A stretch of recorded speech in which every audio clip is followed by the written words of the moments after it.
Ready. ದೇಶದ ಸ್ವಾತಂತ್ರ್ಯದ ನಂತರ ಭಾಷಾವಾರು ಪ್ರಾಂತ್ಯಗಳಾದ ಮೇಲೆ ಆಯಾ ಭಾಷೆಗಳ ಅಧಿಕೃತತೆಯನ್ನು ಆಧರಿಸಿ ಕನ್ನಡ ನಾಡು ಏಕೀಕರಣ ಆಗಿದ್ದನ್ನು ನಾವು ನೋಡಿದ್ದೇವೆ. ಕನ್ನಡಿಗರು ಮತ್ತು ಕನ್ನಡಾಭಿಮಾನ. ಸೊ ಈ ಮೂಲಕ ಇವತ್ತು ನಮ್ಮ ಕರ್ನಾಟಕ ಇಡೀ ದೇಶದಲ್ಲೇ ಎಲ್ಲ ರೀತಿಯಲ್ಲೂ ಸಾರ್ವತೋಮುಖ ಬೆಳವಣಿಗೆಯಲ್ಲಿ ನಾವು ಮುಂದಿದ್ದೀವಿ. GSTಯಲ್ಲೂ ನಾವೇ ಮುಂದೆ ಇದ್ದೀವಿ. ಹಾಗಾಗಿ ನಮ್ಮ ಒಂದು ಸ್ವಾಯತ್ತತೆ ಏನಿದೆ ನಾನು ಕಾಪಾಡಿಕೊಳ್ಬೇಕು. ಆ ರೀತಿ ಈಗಾಗಲೇ ಸರೋಜಿನಿ ಮಹಿಷಿ ವರದಿ ಜಾರಿಗೆ ಬಂತು. ಸ್ಥಳೀಯರಿಗೆ ಉದ್ಯೋಗಾವಕಾಶಗಳನ್ನು ಕಲ್ಪಿಸ್ಕೊಡ್ಬೇಕು ಅಂತ. ಖಂಡಿತ ಅದು ಒಂದು ಒಳ್ಳೆಯ ಅಂಶ. ಆದರೆ ಇದುವರೆಗೂ ಕೂಡ ಸರೋಜಿನಿ ಮಹಿಷಿ ವರದಿ ಪೂರ್ಣ ಪ್ರಮಾಣದಲ್ಲಿ ಜಾರಿಯಾಗೋದಕ್ಕೆ ಸಾಧ್ಯ ಆಗಿಲ್ಲ. ಅದಕ್ಕೆ ಬೇರೆ ಬೇರೆ ಕಾರಣಗಳಿರ್ಬೋದು. ಆದರೆ ಇವತ್ತು ಸರ್ಕಾರ ಕನ್ನಡದ ನೆಲದ ಮಕ್ಕಳಿಗೆ ಒಂದಷ್ಟು ಉದ್ಯೋಗಾವಕಾಶ ಕಲ್ಪಿಸಬೇಕು ಅನ್ನೋ ಕಾರಣಕ್ಕಾಗಿ ಖಾಸಗಿ ಕ್ಷೇತ್ರಗಳಲ್ಲೂ ಕೂಡ ಮೀಸಲಾತಿಯನ್ನು ಕೊಡಬೇಕು ಅನ್ನುವಂಥ ಒಂದು ತೀರ್ಮಾನವನ್ನು, ಒಂದು ಕಾಯ್ದೆಯನ್ನು ಮಾಡಕ್ಕೆ ಹೊರಟಿದ್ದ ಸಂದರ್ಭದಲ್ಲಿ ಇಲ್ಲಿನ ನೆಲ, ಇಲ್ಲಿನ ಜನ ಮತ್ತು ಇಲ್ಲಿನ ಶ್ರಮವನ್ನು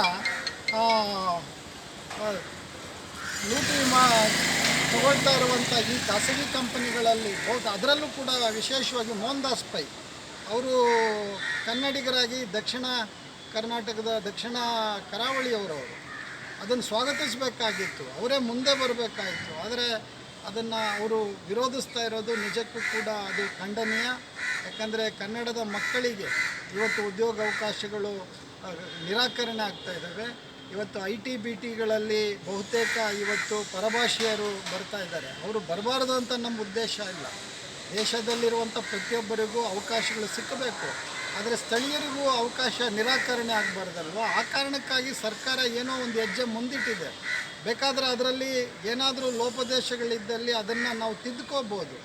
ಅದರಲ್ಲಿ ಏನಾದರೂ ಅವರ ಒಂದು ಸಹಕಾರವನ್ನು ಅಥವಾ ಅವರ ಸಲಹೆಗಳನ್ನು ತಗೊಂಡು ಕೂಡ ಮಾಡ್ಬೋದಾಗಿತ್ತು. ಅದು ಯಾವುದು ಅವರು D ಗ್ರೂಪ್ ಮತ್ತು C ಗ್ರೂಪ್ ಹುದ್ದೆಗಳಿಗೆ ಮಾತ್ರ ಕೇಳ್ತಾ ಇದ್ದಾರೆ ಹೊರತು ಬೇರೆ ಬೇರೆ ಟೆಕ್ನಿಕಲ್ ಆದಂಥ ವಿಚಾರಗಳಿಗೆ ಅವ್ರು ಹೋಗ್ತಾ ಇಲ್ಲ. ಆದರೆ ಅದನ್ನು ನಿರಾಕರಿಸ್ತಾ ಇರುವಂಥದ್ದು ತುಂಬ ಅನ್ಯಾಯದ ಒಂದು ವಿಚಾರ.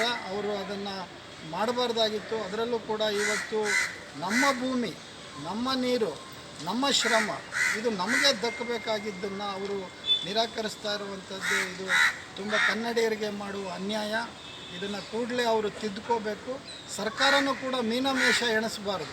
ಸರ್ಕಾರ ಒಂದು ನಿರ್ಧಾರ ತಗೊಂಡ್ಮೇಲೆ ಅದಕ್ಕೆ ಬದ್ಧರಾಗಿರಬೇಕು. ಅಥವಾ ಯೋಜನೆ ಕಾರ್ಯರೂಪಕ್ಕೆ ಬರುವ ರೀತಿಯಲ್ಲಿ ತೀರ್ಮಾನಗಳನ್ನು ತಗೋಬೇಕು. ಏನೋ ಒಂದು ಇಚ್ಛಾಶಕ್ತಿಯ ಕೊರತೆ ಇಲ್ದಿರನೇ ಈ ರೀತಿ ತಂದುಬಿಡೋದು, ಅವರ ಒಂದು ವಿರೋಧಕ್ಕೆ ಅದನ್ನು ವಾಪಸ್ ತಗೊಳ್ಳೋಂಥದ್ದು ಇದೆಯಲ್ಲ, ಇದು ಸರ್ಕಾರದ ನಿಲುವು. ಅದರ ಬದ್ಧತೆಯನ್ನು ನಾವು ಪ್ರಶ್ನೆ ಮಾಡಬೇಕಾಗತ್ತೆ. ಯಾವುದೇ ಕಾರಣಕ್ಕೂ ಸರ್ಕಾರ ಹಿಂದೆ ಸರಿಬಾರ್ದು. ಕನ್ನಡಿಗರ ಸ್ವಾಭಿಮಾನವನ್ನು, ಕನ್ನಡಿಗರ ಅವರ ಬದುಕಿನ ಅವಕಾಶಗಳನ್ನು ಅವರು ಕಿತ್ಕೊಳ್ಳೋದಕ್ಕೇನು ಹೊರಟಿರುವಂಥ ಈ ಒಂದು ಖಾಸಗಿಯವರ ಇದಕ್ಕೆ ಅವರು ಮಣಿಬಾರ್ದು. ಅವರ ಜೊತೆಗೆ ನಾಡಿನ ಎಲ್ಲ ಕನ್ನಡ ಪರ ಚಳವಳಿಗಳು, ಕನ್ನಡ ಭಾಷಿಕರು ಸರ್ಕಾರದ ಜೊತೆ ಇರ್ತಾರೆ ಅನ್ನುವಂಥ ಮಾತನ್ನು ಈ ಸಂದರ್ಭದಲ್ಲಿ ನಾನು ಹೇಳೋಕ್ಕೆ ಇಷ್ಟಪಡ್ತೇನೆ.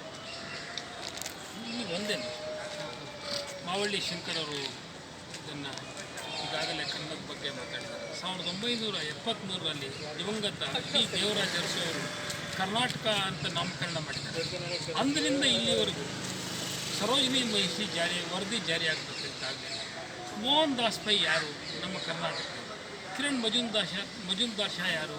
ಎಲ್ಲ ಇಲ್ಲಿನವರೇ. ಇವರು ಸಾಕಷ್ಟು ವರ್ಷಗಳಿಂದ ಕನ್ನಡದ ನೆಲ, ಜಲ, ಸಂಸ್ಕೃತಿ ಎಲ್ಲವನ್ನು ಬಳಸ್ಕೊಂಡು ಕೇವಲ ಅವರೀಗ ಈ ಸಿದ್ದರಾಮಯ್ಯ ನೇತೃತ್ವದ ಸರ್ಕಾರ D ಮತ್ತು C ಗ್ರೂಪ್ ನೌಕರರಿಗೆ ಮೀಸಲಾತಿ ಕೊಡಬೇಕು ಅನ್ನೋ ಸಂದರ್ಭದಲ್ಲಿ ಯಾಕೆ ವಿರೋಧ ಮಾಡ್ತಾರೆ?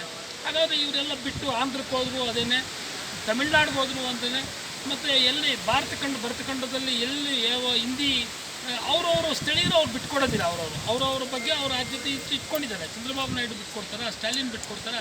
ಅದೇ ರೀತಿ ಸಿದ್ದರಾಮಯ್ಯನವರು ಸಹ ಹೇಳಿದ್ದಾರೆ, ನಮ್ಮಲ್ಲೇನು ಯಾರು ಕಮ್ಮಿ ಇದ್ದಾರೆ, ಎಲ್ಲ ಇಲ್ಲಿನ ಟೆಕ್ನಿಕಲ್ ಹುದ್ದೆಗಳಲ್ಲಿ ಅಮೆರಿಕದಲ್ಲಿ ಕೆಲಸ ಮಾಡ್ತಾ ಇಲ್ವಾ? UR ರಾವ್ ಯಾರು? ಡಾಕ್ಟರ್ ರಾಜಾರಾಮಣ್ಣ ಯಾರು? ವಿಶ್ವೇಶ್ವರಯ್ಯ ಯಾರು? ಅವರೆಲ್ಲ ಏನು ಉತ್ತುಂಗಕ್ಕೆ ಕರ್ನಾಟಕ ಕೊಂಡೊಯ್ಯಲಿಲ್ವಾ? ಈ ರೀತಿ ಏನು ಇವತ್ತು ಒಂದು ಸಿದ್ದರಾಮಯ್ಯನವರು ಮಾಡಿದ್ದಾರೆ. ಸದನದಲ್ಲಿ ಮಂಡಿಸಬೇಕು ಅಂತ ತಡೆ ಹಿಡಿದಿದ್ದಾರೆ. ಅದನ್ನು ದಯವಿಟ್ಟು ಮುಂದುವರಿಸಬೇಕು ಅಂತ ಈ ಕಂಠಘೋಷವಾಗಿ ನಾವೆಲ್ಲ ಬೆಂಬಲ ಇದ್ದೀವಿ. ಎಲ್ಲ ಕನ್ನಡ ಪರ ಸಂಘಟನೆಗಳು ಬೆಂಬಲ ಇದ್ದಾರೆ. ಎಲ್ಲರೂ ನಾವೆಲ್ಲ ಬೆಂಬಲ ಇದ್ದೀವಿ ಅಂತೇಳಿ ಸರ್ಕಾರಕ್ಕೆ ನಾವು ಬೆಂಬಲಿಸ್ತೀವಿ ಅಂತ ಮುಖಾಂತರ ಒಂದು ಸಂದೇಶವನ್ನು ರವಾನಿಸ್ತಾ ಇದ್ದೀವಿ. ದಿನೇಶ್ ಒಂದೆರಡು ಮಾತಾಡೋದು.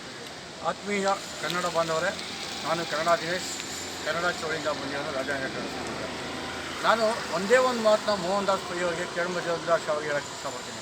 ನಮ್ದು ಯಾವುದಾನ ಭಾಷಾ ಚಳವಳಿ ಆಗಲಿ, ನಮ್ಮ ದಲಿತ ಚಳವಳಿಗಳಾಗಲಿ, ಯಾವುದೇ ಚಳವಳಿ ಆದಾಗ ಮೊದಲು ವಿರೋಧ ಮಾಡ್ತಕ್ಕಂಥ ವ್ಯಕ್ತಿನೇ ಕಿರಣ್ ಮಜುಮ್ದಾರ್ ಶಾ.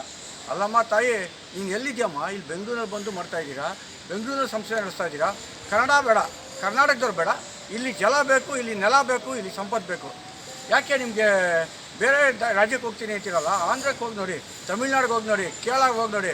ಅಲ್ಲಿ ಅವರ ಸ್ಥಳೀಕರಿಗೆ ನೀವು ಅವಕಾಶ ಕೊಡಲಿಲ್ಲ, ನಿಮ್ಮ ಸಂಸ್ಥೆ ನಡೆಯಲ್ಲ. ಇಲ್ಲಿ ಸಿದ್ದರಾಮಯ್ಯ ಏನು ಹೇಳಿದ್ದಾರೆ? ಕನ್ನಡದವರಿಗೆ ಕೊಡಿ ಅಂತ ಹೇಳಿಲ್ಲ. ಯಾರು 15 ವರ್ಷ ಕರ್ನಾಟಕದಲ್ಲಿದ್ದಾರೆ, ಯಾರಿಗೆ ಕನ್ನಡ ಬರುತ್ತೆ, ಯಾರು ಕನ್ನಡ ಓದೋಕ್ಕೆ ಬರೆಯೋಕ್ಕೆ ಬರುತ್ತೆ, ಅವ್ರಿಗೆ ಕೆಲಸ ಕೊಡಿ ಅಂತ ಹೇಳಿದ್ದಾರೆ. ಅದು ಬಿಟ್ಬಿಟ್ಟು ನಾವು ಅವ್ರು ಮಾಡ್ತೀವಿ, ಆ ಪಕ್ಷದವ್ರಿಗೆ ಹೋಗ್ತೀವಿ, ಹೋಗಿ ಯಾರು ಬೇಡ ಅಂದ್ರೆ ನಿಮಗೆ? ನಮ್ಮ ನಾಡು ನೋಡಿ ಸಂಪನ್ಮೂಲಗಳನ್ನು ಬಳಸ್ಕೊಂಡಿದ್ದೀರಲ್ಲ, ನಮ್ಮ ಸಂಪನ್ಮೂಲ ನಾವು ಇಲ್ಲೇ ಬಿಟ್ಟು ಹೋಗಿ ಹೇಳ್ಯಾರ. ಅಲ್ಲ ರೀ, ಎಷ್ಟು ಅಂತ ಎದುರಿಸ್ತೀರ ಕನ್ನಡದವ್ರು ಎಷ್ಟು ತಲೆ ಬಗ್ಗಿಸ್ಬೇಕು?